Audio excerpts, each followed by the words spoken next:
इस एग्जाम्पल के अंदर ऑटोमेटिक पैरामीटर इनिशियलाइजेशन है व्हेन पावर्ड अप, यानी communication is the most important part of PLC based control system. अब पीएलसी को कम्युनिकेट करने की ज़रूरत पड़ सकती है वीएफडी से या किसी और पीएलसी के थ्रू, अगर डीसीएस सिस्टम है। इसी तरह कोई आरटीयू मॉडल है, रिमोट टर्मिनल यूनिट है, कोई दूर जगह पे कहीं आईओज है, इंटरफेसिंग मॉड्यूल के साथ लगी हैं, उनकी कम्युनिकेशन है।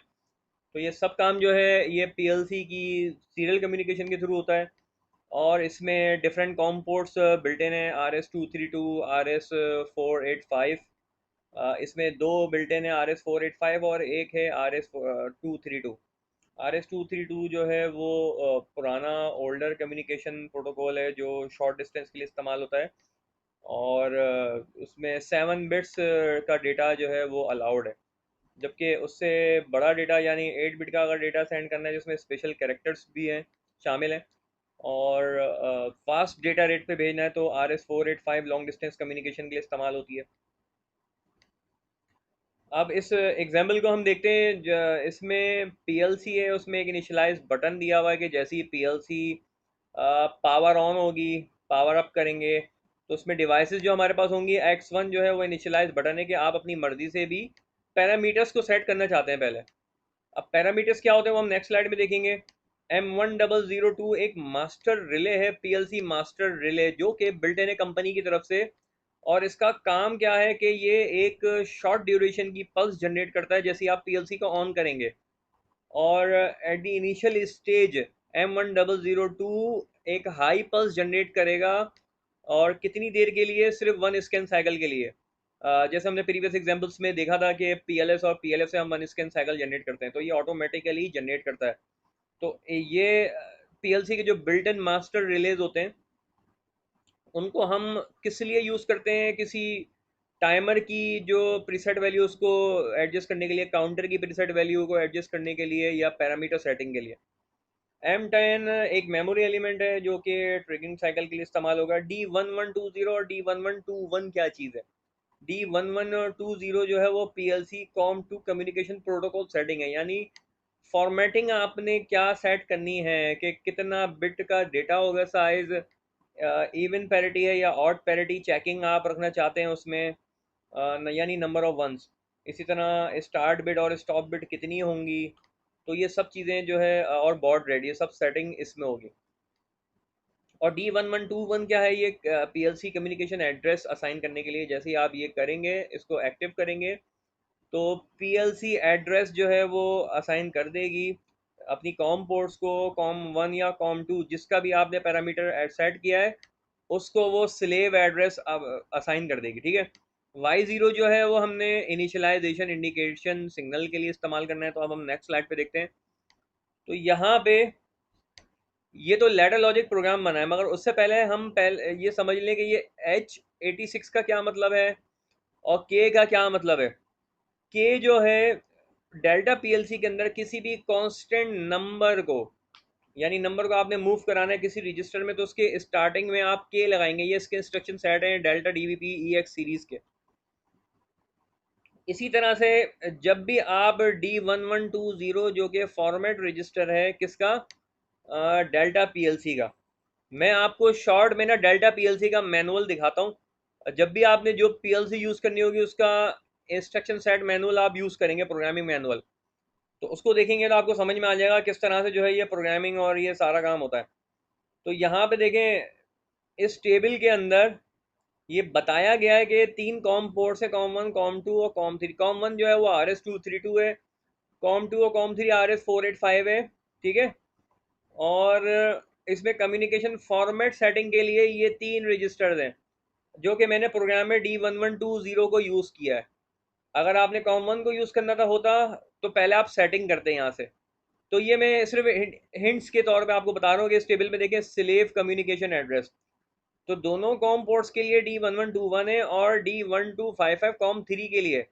RTOS की अगर वैल्यूज उसमें कन्वर्ट करके आपने भेजनी है तो ये आपको मेमोरी रजिस्टर यूज़ करना पड़ेंगे। तो इस तरह से आप यूज़र मैनुअल को यूज़ करेंगे फ्यूचर में, या फील्ड में कभी कभी भी जाएंगे या अपने प्रोजेक्ट्स में। तो इसी तरह से D1120 में जब H86 आप सेंड करेंगे तो उसी यूज़र मैनुअल से मुझे पता चला था, तो मैंने आपको बता दिया है कि 9600 बॉड रेट सेट हो जाएगा। 7 जो है वो डेटा साइज हो जाएगा, डेटा बिट्स जो होंगी वो उनका साइज क्या होगा, 7 बिट्स, यानी 0 से 6। और इवन नंबर ऑफ वंस होंगे, जब भी डेटा सेंड किया जाएगा तो उसमें इवन नंबर ऑफ वंस, यानी उसको इवन पैरिटी में कन्वर्ट करके भेजा जाएगा, ताकि रिसीविंग एंड पर कोई एरर ना आए और वो चेक कर ले कि भाई even number of ones generate होते हैं या ऑड। तो ये स्टार्ट में पैरामीटर सेटिंग होती है, जो सेंडर और रिसीवर दोनों में प्रोटोकॉल सेट होते हैं कि हमने इतने बॉड रेट पे कम्युनिकेशन करनी है, ये डेटा साइज होगा, अगर इवन पैरिटी है तो आप इवन नंबर ही भेजेंगे, और सिंगल स्टार्ट या स्टॉप बिट है, ठीक है। तो आप जैसी H86 भेजेंगे तो ये प्रोटोकॉल सेट हो जाएंगे। अगर आप इसकी जगह पे कुछ और नंबर भेजना चाहते हैं तो वो यूज़र मैनुअल में आप देख लें, और आपको यहाँ पे ये सीरीज़ बता दी गई है कि ये आपका जो डेटा रजिस्टर है B0 से लेके B15 तक है, टोटल 16 बिट्स का है, मगर आप इसमें सिर्फ B7 तक यूज़ करते हैं, बाकी आप यूज़ नहीं करेंगे। तो इसमें बताया गया कि अगर आपने H86 भेजा है तो बॉड रेट H8 का मतलब क्या है, 9600। अगर H9 कर देंगे तो यानी 19200। तो इस तरह से आप डिफरेंट वैल्यूज इसमें एडजस्ट करेंगे, तो ये कम्युनिकेशन ज़्यादा हाई बॉड रेट पे होना शुरू हो जाएगी। ये लोअर 4 बिट्स जो हैं, आपने H86 लिखा है तो 6 जो है वो लोअर लोअर बाय क्या है, लोअर निबल है, यानी 4 बिट्स का निबल होता है, और बाइट का मतलब होता है 8। तो लोअर जो 4 बिट्स है उसमें 6 का मतलब है कि ये LSB है और ये MSB है। तो 0110, तो 0B0 पे जब भी आप 0 सेंड करेंगे तो 0 का मतलब है 7 बिट्स का डेटा एडजस्ट हो जाएगा जो फॉर्मेट है। अगर आप 1 भेजेंगे यहाँ पे तो 8 बिट का डेटा साइज एडजस्ट हो जाएगा। इसी तरह से आप यहाँ पे इन दोनों को हमने जैसे 1 कर दिया 6 भेज कर, क्योंकि बाइनरी नंबर में 0110 का मतलब होता है 6, तो यहाँ पे 11 का मतलब है इवन पैरिटी सेट हो गई है, और इस 0 का मतलब है स्टॉप बिट जो है वो 1 बिट की होगी, 1 बिट की, ठीक है। अब वो 1 बिट की जो जैसी वो स्टॉप बिट है आपने असाइन की होगी कि भाई सिंगल बिट हम भेज रहे हैं, स्टॉप बिट आप 1 भेजेंगे तो वो स्टॉप हो जाएगा, ठीक है। तो इस तरह से जो है ये पैरामीटर्स आप सेटिंग कर सकते हैं किसी भी पीएलसी की। तो ये यूज़र मैनुअल आपको रीड करना आना चाहिए। अब इसी तरह से D1121 का मतलब क्या है कि जैसे इसमें 1 वैल्यू आप सेंड करेंगे तो उसको 1 असाइन हो जाएगा, 2 भेजेंगे तो 2 एड्रेस आ जाएगा, ठीक है। अब आते हैं हम इस प्रोग्राम की तरफ। हमने पैरामीटर सेटिंग और एडजस्टमेंट समझ ली है कि X1 जो है जैसे ही आप हाई करेंगे, वो इनिशियलाइज बटन है, तो PLS यानी एक राइजिंग एज पर वो 1 स्कैन साइकिल की पल्स जनरेट कर देगा M10 पे। अब M10 जहाँ जहाँ लगा है वहाँ पे पल्स आएगी, मगर यहाँ पे एक इंटरनल रिले को यूज़ किया गया जिसके बारे में बताया है, enable single positive pulse for the first scan cycle when PLC run is activated, तो यूज टू इनिशियलाइज रजिस्टर, ये मैं आपको पहले ही बता चुका हूँ। तो इनिशियली यहाँ पर जैसे पीएलसी पावर अप होगी, ये पीएलसी है, इसको आपने पावर सप्लाई दी है, फौरन ऑन किया पीएलसी को, तो जैसे ही राइजिंग एज आएगा यहाँ पे एक 1 स्कैन साइकिल के लिए एक शॉर्ट पल्स आएगी, हाई लॉजिक, और वो इन सब को जो है वो एक्टिवेट कर देगी, इन सब को, क्योंकि यहाँ पे आपको जंक्शन नजर आ रही है, जंक्शन है, तो जो सिग्नल यहाँ आ रहा है वो उन तीनों को जाएगा, यानी at a time protocol setting भी होगी, यहाँ पे फॉर्मेटिंग भी आ जाएगी और एड्रेस भी असाइन हो जाएगा। और सेट Y0 का मतलब है कि ready to for the communication, और जो भी डेटा होगा वो सेंड और रिसीव हो जाएगा, ठीक है। और जब ये काम हो जाएगा, ये प्रोग्राम जो है ये किसी बड़े प्रोग्राम का पार्ट हो सकता है कि आप एज पर नीड जब भी इसको एक्टिवेट करना चाहते हैं, ये पैरामीटर सेटिंग करना चाहते हैं अपने टास्क कंप्लीट करके, तो X1 का बटन प्रेस करेंगे तो दोबारा से ये M10 पे एक शॉर्ट स्कैन साइकिल जनरेट होगी, जो इधर भी जाएगी और इन तीनों ब्रांचेस पे जाएगी। तो इस तरह से ये सीरियल कम्युनिकेशन, इसकी एडजस्टमेंट होती है डेल्टा DBP सीरीज की। इसी तरह सीमेंस के अंदर भी होता है, मित्सुबिशी फेटेक के अंदर भी ये कम्युनिकेशन बहुत ज़्यादा इंपॉर्टेंट है। ये इंटरव्यूज़ में बहुत ज़्यादा पूछी जाती है जहाँ पे ऑटोमेशन की जॉब्स होती हैं, तो कम्युनिकेशन, ये फॉर्मेटिंग आपको ज़रूर पता होना चाहिए। अब नेक्स्ट एग्जांपल है लैच रीसेट सर्किट, जो मैं आपको ऑलरेडी बता चुका हूँ, तो उसको जल्दी से हम एक्स जीरो एक्स वन और वाई जीरो को रीड करेंगे कि यहाँ पे सिंपल लॉजिक है कि एक्स जीरो बटन प्रेस करेंगे तो वाई जीरो लैच हो जाएगा और एक्स वन जो है वो रीसेट बटन है। इसकी पोजीशन यहाँ की होगी, मैं ऑलरेडी बता चुका हूँ। अब अगर आपने सेट और रीसेट का फंक्शन ब्लॉक यूज़ किया है और उसके ज़रिए से आप सेट रीसेट करना चाहते हैं, तो आपको दोनों नॉर्मली ओपन कॉन्टैक्ट यूज़ करना पड़ेंगे, जबकि यहाँ पर एक नॉर्मली ओपन था और एक नॉर्मली क्लोज था। यहाँ पे नॉर्मली ओपन दोनों इसलिए यूज़ करना पड़ेंगे क्योंकि ये फंक्शन है, फंक्शन को एक्टिव करने के लिए नॉर्मली ओपन लगाना। अगर आपने क्लोज लगा दिया तो होगा ये कि सारे के सारे जो है वो एक्टिव होते रहेंगे। चले एक्स जीरो तो समझ में आता है कि दोनों लॉजिक्स के अंदर नॉर्मली ओपन है, मगर इस लॉजिक में एक्स वन को नॉर्मली ओपन क्यों कर दिया है, दैट इज द क्वेश्चन। अगर हम इसको नॉर्मली क्लोज कर देते हैं, कि एक एग्जांपल लेते हैं, अगर मैं इसको नॉर्मली क्लोज लगा देता हूँ तो होगा ये, जैसी पीएलसी पावर अप होगी ये रीसेट ही होता रहेगा वाई जीरो, और रीसेट की लॉजिक या प्रायोरिटी हाई है तो सेट कभी भी नहीं होगा वो, तो इसलिए इलॉजिकल है ये। तो इसलिए फंक्शन को जब भी एक्टिव करना हो तो उसके लिए नॉर्मली ओपन का बटन इस्तेमाल होता है, कॉन्टैक्ट इस्तेमाल होता है। ठीक है, करंट, ये करंट ब्रांच है, यहाँ पे करंट को अगर आपने ब्रेक करना है तो नॉर्मली क्लोज लगेगा। अब एग्जाम्पल नंबर 9, ये सेट रिसेट लैच अनलैच की एग्जाम्पल है। मगर एक वाटर टैंक, उसके साथ एक मोटर लगी है जिसने जिसका काम है कि पानी को यानी आउटपुट पे फेंकना है, और यूं कह लें कि आप ड्रेन कराना है। X2 जो है वो वाटर लेवल है, और इसका कंट्रोल पर्पस क्या है कि press start, the pump begins to pump out the water, press stop और when the water is empty. यानी या तो आप स्टॉप का बटन दबा दें X1 तब भी पंप स्टॉप हो जाए, और अगर पानी जो है वो एम्प्टी हो गया तब भी स्टॉप हो जाए। तो अब आपको देखते ही समझ में आ जाना चाहिए कि X2 हम लगाएंगे कैसे। पानी होगा तो X2 हाई होगा, और हाई लॉजिक पर आगे हाई आउटपुट भी जनरेट कर दें तो वो कौन सा कॉन्टैक्ट होता है, हम बहुत दफ़ा पढ़ चुके हैं, वो नॉर्मली ओपन कॉन्टैक्ट होता है। कि X2 अगर हाई होगा और पानी का लेवल मौजूद है तो X2 हाई होने पर Y0 को एक्टिव करना है, तो इसका मतलब है नॉर्मली ओपन X2 लगेगा और डायरेक्ट Y0 आउटपुट के साथ। अब पीछे जो सिग्नल्स आ रहे होंगे वो X1 से आ रहे होंगे और X0 से आ रहे होंगे।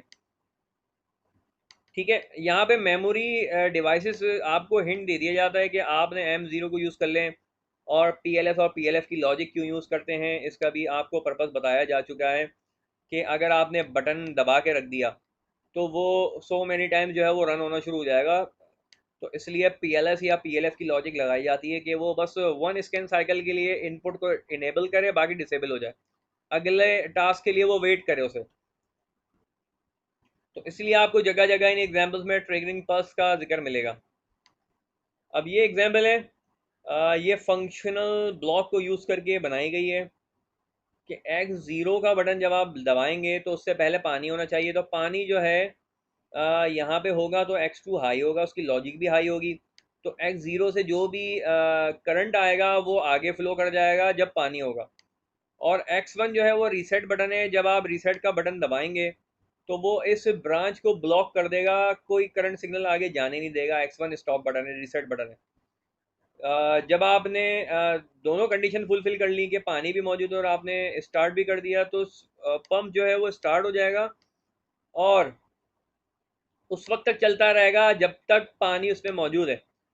अब जैसी पानी उसके अंदर से ख़त्म हो जाएगा तो ये जो है ओपन हो जाएगा, और ये अपनी इनिशियल स्टेज पर आ जाएगा, क्लोज हो जाएगा, और यहाँ से लॉजिक हाई जाकर एक पल्स जनरेट करेगी M0 और इसको रीसेट कर देगी Y0।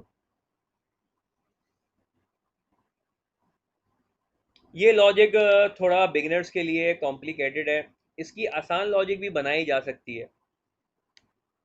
मेरा पहला क्वेश्चन ये है कि जब हम पीएलसी को ऑन करेंगे तो एक शॉर्ट पल्स यहाँ से जनरेट होगी और M0 रीसेट कर देगा Y0 को, तो क्या ये ठीक है लॉजिक?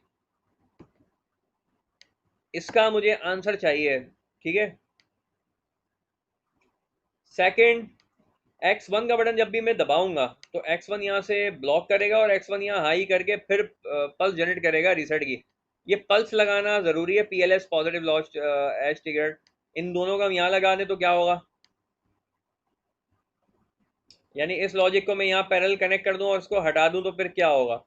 यानी मैं ये कह रहा हूँ कि इसको मैंने ख़त्म कर दिया और M0 ख़त्म करके मैंने डायरेक्ट इसको कनेक्ट कर दिया तो क्या होगा। ये क्वेश्चन नंबर 2 है, ये आप लोगों ने बताना है मुझे, स्टूडेंट्स ने। ठीक है, अब मैं जो है इसकी एक सिंपल लॉजिक बना रहा हूँ जो करंट ब्रांच लॉजिक है, और कि यही टास्क हमने इम्प्लीमेंट करना है सिंपल लैच सर्किट से जो हम पीछे पढ़ते आ रहे हैं, उससे लॉजिक ज़्यादा आसान हो जाएगी। कि मैंने दबाया X0 और X0 जो है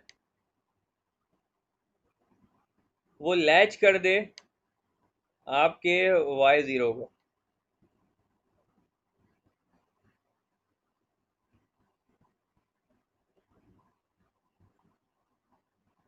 और यहाँ सीरीज में दो बटन लगेंगे एक तो लगेगा हाई X2, क्योंकि ये वाटर लेवल सेंसर है, पानी होगा तो ये आगे हाई लॉजिक जनरेट करे, तो उसके लिए नॉर्मली ओपन लगेगा, और रीसेट के लिए जब भी आप चाहते हैं रीसेट करना तो नॉर्मली क्लोज का बटन लगेगा। तो यहाँ पे आपने सिंपली Y0 को जो है एक्टिव करा दिया, लैच भी करा दिया। ये इतनी सिंपल लॉजिक जो है ये एक ही लाइन में बन गई। तो सम टाइम आपको ये देखना होता है कि हो सकता है फंक्शन ब्लॉक को यूज़ करके ये मुश्किल हो जाए टास्क, और इस तरह की करंट ब्रांच में ये आसानी से इम्प्लीमेंट हो गया एक ही जगह पे, आपको ज़रूरत ही नहीं है M0 यूज़ करने की। ठीक है, क्योंकि जितनी ज़्यादा आप इंस्ट्रक्शंस को यूज़ करेंगे तो वो मेमोरी एरिया जो है वो ज़्यादा यूटिलाइज करेगा आपका प्रोग्राम, और फिर उसको प्रोसेसिंग में भी टाइम लगेगा। ठीक है,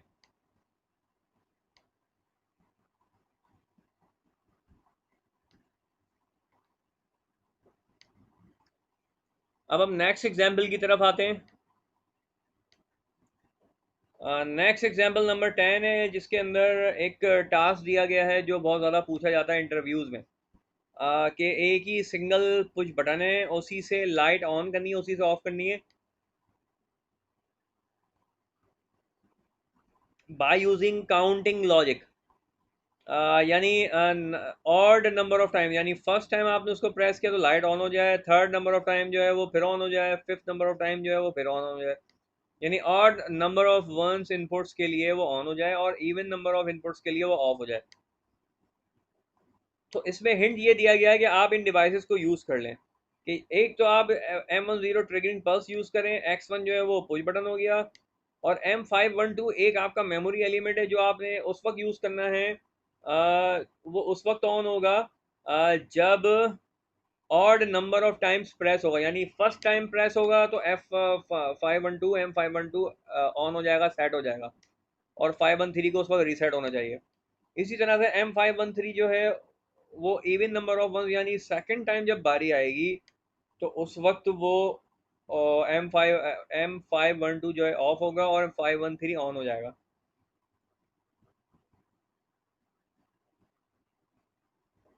सिमिलरली Y1 जो है वो इंडिकेटर है, वो उस वक्त ऑन होगा जब नंबर ऑफ और टाइम्स इनपुट देंगे आप। तो इसकी लॉजिक देखते हैं कि सबसे पहले आपने सिंपली X1 का बटन दबाया है और PLS लॉजिक लगा दी है M10, और M10 से अब आपने दो लॉजिक्स बनानी है। कि पहली जो है वो उस वक्त एक्टिव होगी, उस वक्त उन फंक्शंस को एक्टिव करेगी जब odd number of ones input के लिए आप देंगे, ऑड नंबर ऑफ इनपुट्स। यानी फर्स्ट टाइम जो आप इनपुट दे रहे हैं वो ऑड है, तो पहला जो पल्स यहाँ पे आएगा वो नॉर्मली क्लोज Y1 में से गुजर जाएगा, और सीधा, यानी जैसे ही यहाँ पे करंट आएगा तो ये शॉर्ट पल्स जनरेट होगी, और करंट जो है वो इन दोनों ब्रांचेस में डिवाइड होकर फ्लो कर जाएगा। तो 512 जो है वो सेट हो जाएगा और 513 रीसेट हो जाएगा। ठीक है, अब M512 जहाँ पर है वो उसके अकॉर्डिंगली काम करेगा। मैं पहले इस ब्रांच की बात करता हूँ। ये ब्रांच जीरो लॉजिक पर रहेगी, ये लॉजिक 1 पर रहेगी। ठीक है, जब जीरो लॉजिक का मतलब ये कि पल्स तो यहाँ पर भी आएगी, जब यहाँ पर पल्स आई है तो यहाँ पे भी शॉर्ट स्कैन साइकिल के लिए हाई पल्स आएगी, मगर Y1 उस वक्त नॉर्मली ओपन है तो यहाँ से कुछ भी करंट नहीं गुजरेगा, नो करंट फ्लो, और यहाँ पर क्लोज था तो इसलिए करंट फ्लो हो गया। जिस वक्त जिस स्कैन साइकिल पे ये सेटिंग हुई है तो अगले नेक्स्ट स्कैन साइकिल पे M512 हाई हो जाएगा, और हाई होने के बाद Y1 पे करंट फ्लो कर जाएगा। क्योंकि M513 जो है वो जीरो लॉजिक मतलब ऑफ है मगर उसकी लॉजिक हाई है, यानी वो डीएक्टिवेटेड है मगर लॉजिक उसकी हाई का मतलब है कि वो करंट को अलाउ कर रहा है। और Y1 जो है वो यहाँ से लैच हो जाएगा, अब इसके थ्रू M513 के थ्रू गुजरता हुआ Y1 लैच हो जाएगा। जब Y1 एनर्जाइज होगा तो उससे नेक्स्ट साइकिल पे Y1 अपने स्टेट्स को चेंज करेगा, जहां जहां नॉर्मली क्लोज था वहां ओपन, और जहां ओपन था वहां क्लोज हो जाएगा। तो ये वाली जो ब्रांच है अब ये खत्म हो जाएगी जब एक एक्टिविटी कंप्लीट हो जाएगी, और ये जो है ये अब क्लोज हो जाएगा। तो अब नेक्स्ट टाइम जो भी इनपुट आप देंगे वो इनपुट कहाँ जाएगा? जैसे मैं इसको रब कर रहा हूँ, नेक्स्ट टाइम यानी सेकंड पल्स जब आएगी, even number of pulse, first pulse के लिए तो हमने काम कर लिया यहाँ पे जो बताया था, ये फर्स्ट। अब सेकंड पल्स पे क्या होगा?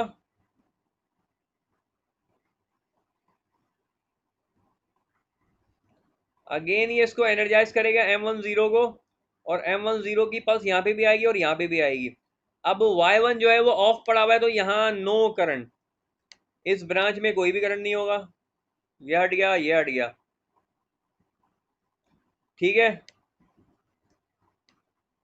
अब यहाँ जो हाई पल्स आई है उसकी वजह से अब करंट यहाँ फ्लो करेगा और दोनों ब्रांचेस में जाएगा। अब अपोजिट काम होगा, 512 को रीसेट कर देगा और 513 को ऑन कर देगा। जैसे ही ये काम होगा तो ये 513 यहाँ पे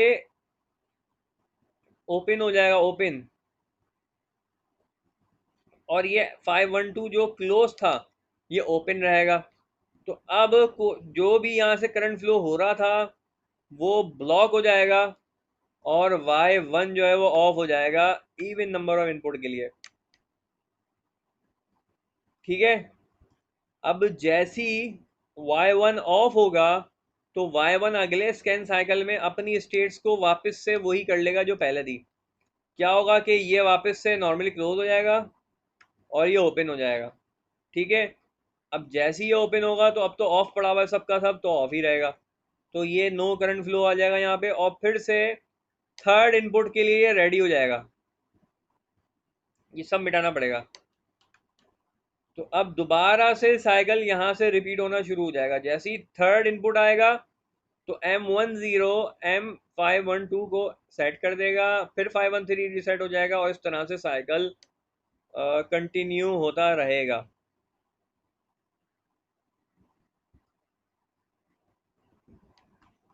अब नेक्स्ट एग्जांपल हमारी, ये एग्जांपल तो कंप्लीट हो गई है, और नेक्स्ट एग्जांपल देखते हैं हम। एग्जांपल नंबर 11 है कंडीशनल कंट्रोल सर्किट। इसमें एक ऑयल पंप मोटर है Y0 और मेन मोटर है Y1, और यहाँ पे पैनल है, इसमें कितने इनपुट्स हैं? 4। X0 जो है वो ऑयल पंप के लिए है और स्टार्ट है, और X1 जो है वो मेन मोटर को स्टार्ट करेगा, X2 स्टॉप करेगा ऑयल पंप मोटर को, और X3 जो है वो स्टॉप करेगा मेन मोटर को। जो ऑयल पंप मोटर है उसका काम है लुब्रिकेशन प्रोवाइड करना गेयर बॉक्स को, जो मशीन्स में लगा होता है। Without the lubrication Y1 will not be activated, यानी Y0 जब तक ऑन ना हो तो Y1 को ऑफ ही रहना चाहिए। Providing lube for the gearbox before the lathe spindle starts to run, which aims to ensure that the oil pump motor starts first and the main motor starts subsequently। यानी Y0 पहले start होगा, फिर उसके बाद subsequently यानी उसके फौरन बाद Y1 को आप स्टार्ट करना चाहते हैं तो वो स्टार्ट होगा, वरना नहीं होगा। अगर आपने X0 का बटन प्रेस किया तो Y0 लैच हो जाएगा। Y0 लैच हो गया तो अब Y1 ऑपरेट हो सकता है। तो अब आपने X1 का बटन दबाया और Y1 भी लैच हो गया, ठीक है। अब आपने X2 का जब बटन दबाना है तो वो Y0 को रीसेट कर देगा, और जैसे ही Y0 रीसेट होगा Y1 भी ऑफ हो जाना चाहिए। इस टास्क का पर्पज यही है। अब आप अपने हिसाब से जितनी डिवाइसेस यूज करना चाहते हैं कर लें, मगर जो गिवन है आपने उनको याद रखना है। जैसे Y0 ऑयल पंप है, Y1 जो है वो मेन मोटर है, X0 ऑयल स्टार्ट है, X1 जो है वो मेन मोटर है। X0 का बटन प्रेस किया तो Y0 ऑन हो गया, लैच हो गया। ऑयल पम्प जो है वो अब स्टार्ट हो गया यहाँ पे। ये ऑयल है, ऑयल पम्प।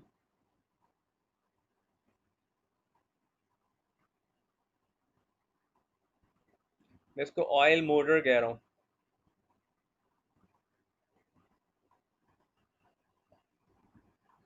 टच पैड से राइटिंग थोड़ी अच्छी नहीं है, बट ये गुजारा है। ऑयल मोटर जब लैच हो जाएगी तो ऑयल मोटर हाई होने की वजह से, यानी जब आपने इसको हाई किया, ये हाई लॉजिक है, जैसे ही राइजिंग एज आएगा तो फौरन से Y0 जो है उस पर करंट फ्लो करेगा और वो लैच हो जाएगा यहाँ से। तो Y0 जहाँ लगा हुआ है वो अब ऑन हो जाएगा। ऑन होने की वजह से नॉर्मली ओपन क्लोज हो जाएगा, उसकी लॉजिक भी हाई हो जाएगी। तो अब जो भी X1 से आप इनपुट देंगे वो Y1 पे जा सकता है। तो जब आपने इसको एक्टिवेट किया थोड़ी देर के लिए तो करंट जो है वो फ्लो कर जाएगा Y0 में से, और यहाँ Y1 को एनर्जाइज कर देगा, Y1 भी लैच हो जाएगा। ठीक है, अब ये ऑन रहेंगी दोनों मोटर्स जब तक आप कुछ स्टॉप का बटन नहीं दबाएंगे। अगर आप X3 का बटन दबाते हैं तो X3 जो है वो करंट को ब्रेक करेगा सिर्फ Y1 के, और Y1 ऑफ हो जाएगा, जबकि Y0 को कुछ भी नहीं होगा। इसलिए कि Y0 तो लुब्रिकेशन पंप है, वो चलता भी रहे तो कोई मसला नहीं है। But when you press the X2 button, तो X2 बटन जैसे ही आप प्रेस करेंगे तो ये जो नॉर्मली ओपन ख़त्म होके नॉर्मली मतलब ओपन हो जाएगा, क्लोज ख़त्म हो जाएगा। तो यहाँ से करंट जो है अब हट जाएगा, तो Y0 में से जो करंट फ्लो हो रहा था वो नहीं होगा अब। ठीक है, ये तो इनिशियल स्टेज थी। तो जब Y0 से नहीं होगा तो Y0 फिर से ओपन हो जाएगा, जब Y0 फिर से ओपन हो जाएगा तो Y1 फिर से ऑफ हो जाएगा। ठीक है, चाहे आप X3 का बटन दबाएं नहीं दबाएं, क्योंकि लॉजिक ही यही है, कंडीशन यही है, सेफ्टी, सेफ्टी फर्स्ट है। ठीक है, तो इस तरह से जो है ये टास्क कंप्लीट हो गया हमारा।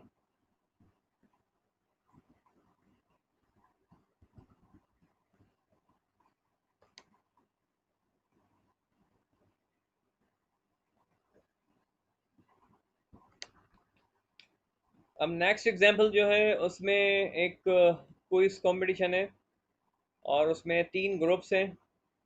एक बच्चों का ग्रुप है, एक टीनेजर्स का है, और प्रोफेसर ग्रुप है, एल्डर वन। और होस्ट के पास एक X5 बटन है।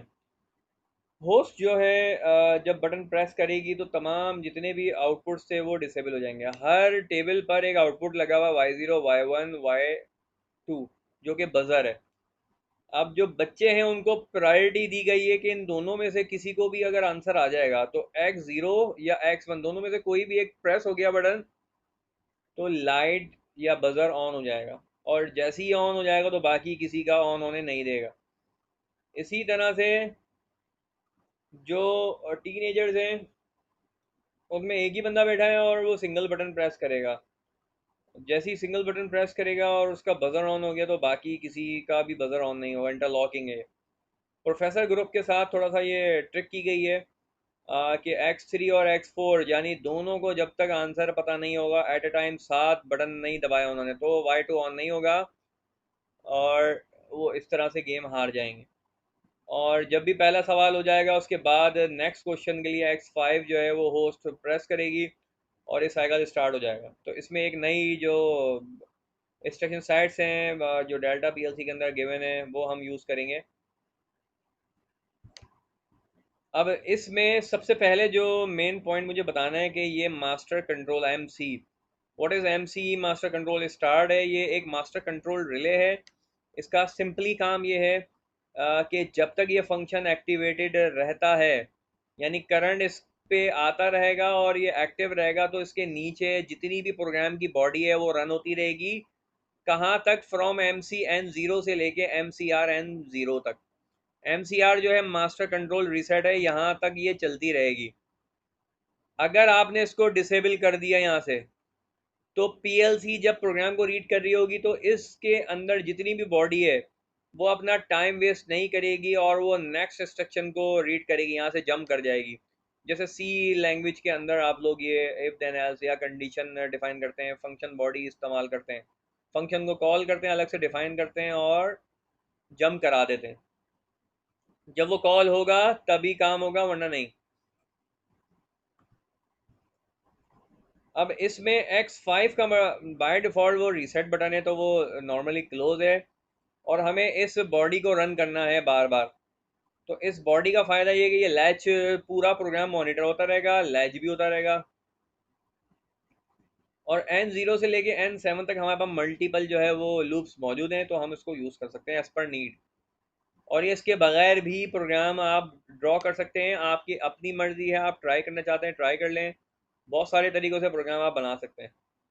तो सबसे पहले जैसे ही X5 का बटन स्टार्ट में, जैसे ही क्विज कंपटीशन ऑन हुआ, तो ये इस बॉडी को एक्टिव कर देगा, क्योंकि नॉर्मली क्लोज है, अभी होस्ट ने बटन ही प्रेस नहीं किया। अब ये बच्चों का ग्रुप है प्यूपल, जिसमें X1 और X0 दोनों में से किसी एक पे भी अगर हाई सिग्नल आएगा तो वो Y0 को लैच कर देगा, और Y1 Y2 यहाँ पे इंटरलॉकिंग लगी है। इसी तरह Y0 जो है उसके नॉर्मली क्लोज कॉन्टेक्ट वो सब में है, Y1 और Y2 में, क्योंकि उसको इंटरलॉक करना है। जैसे ही जो भी पहले एक्टिव हो जाएगा वो दूसरी ब्रांच को चलने नहीं देगा। इसी तरह से टीनेजर्स का जो ग्रुप है उसमें एक ही बंदा है, और X2 जैसी हाई होगा वो Y1 को एक्टिव कर देगा, लैच कर देगा। इसी तरह से जो प्रोफेसर्स ग्रुप है, प्रोफेसर्स ग्रुप के अंदर X3 और X4 जो है वो एंड लॉजिक पर काम करेंगे, और एंड लॉजिक पर काम करने के बाद Y2 जो है वो एक्टिव हो जाएगा। ठीक है, यानी दोनों को एक साथ आंसर पता होगा, एक साथ प्रेस करेंगे बटन तब होगा। तो यहाँ पे इस ब्रांच को यहाँ कनेक्ट होना चाहिए था, ये एरर है इसमें, ये लाइन नहीं आएगी यहाँ पे। ठीक है, क्योंकि दोनों ने एंड गेट लॉजिक पर जब इसको एक दफ़ा लैच कर दिया, तो अब इसने लैच रहना चाहिए, क्योंकि इसको लैचिंग करंट पाथ इसको यहाँ से मिलेगा। फिर उसके बाद MCR का मतलब है कि यहाँ से यहाँ तक ये रिपीट होती रहेगी लॉजिक, और जैसे ही X5 का बटन प्रेस होगा तो सिंपली होगा ये कि यहाँ से ये सब डीएक्टिवेटेड हो जाएगा, जितने भी यहाँ इनपुट से वो सब डीएक्टिवेटेड हो जाएंगे, और